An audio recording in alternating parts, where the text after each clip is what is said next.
Hello guys, this is Tarane and welcome back to my channel. Here we are learning and growing. If you are interested, stay with me. Did you know that your thoughts, how you think, can affect your body and your brain? When we are so focused on something and that thing becoming so present with the sequence of that thought, our brain, our body cannot understand the difference between what's happening inside and outside world. I will explain.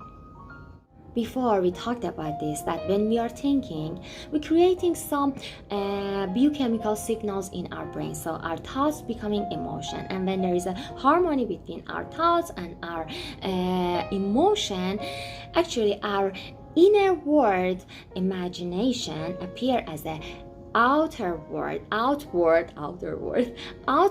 experience.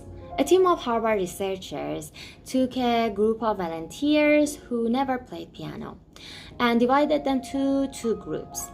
One group, they practiced 5 fingers exercise for 2 hours in a day for 5 days. And another group, they just imagined. They didn't even touch the piano.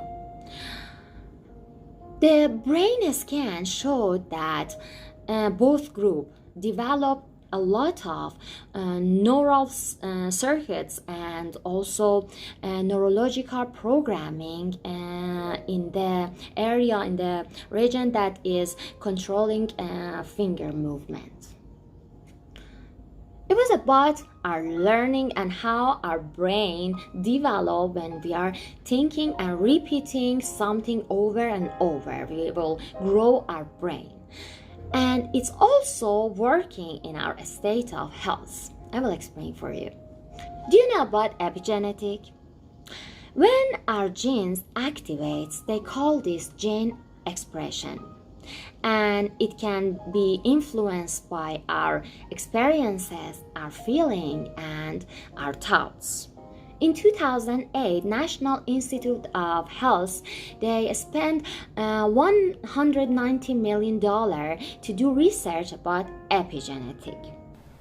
Genes can be modified by epigenetic factors such as diet, life experiences, beliefs, perceptions, chemicals, meditation, mindfulness, and cognitive therapy. Scientists once thought that the pattern of human epigenome were set during early fetal development, but early discoveries show that epigenome can and does change during our lifetime.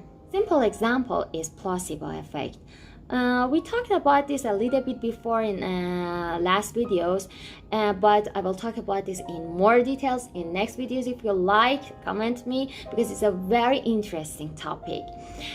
Placebo is where our belief can affect our biology. For example, before I said that they had a study on 2 groups, had an arteries problem, and they did a real surgery on one group and fake surgery, placebo surgery, another, and both groups showed the exact result. So it means that what you think affects your body. Emotions are chemical feedback. It's a result and product of our experiences from our external environment. So when we have an emotion, we produce some chemical that can signal our genes and down-regulating or up-regulating them. So when we change our mind, we change the expression of our genes. We can turn some of our genes on and we can turn some of them off. Okay guys, I hope you enjoyed this video. If you like it, don't forget to give me a thumbs up and hit the subscribe button and that bell over there. See you in another video.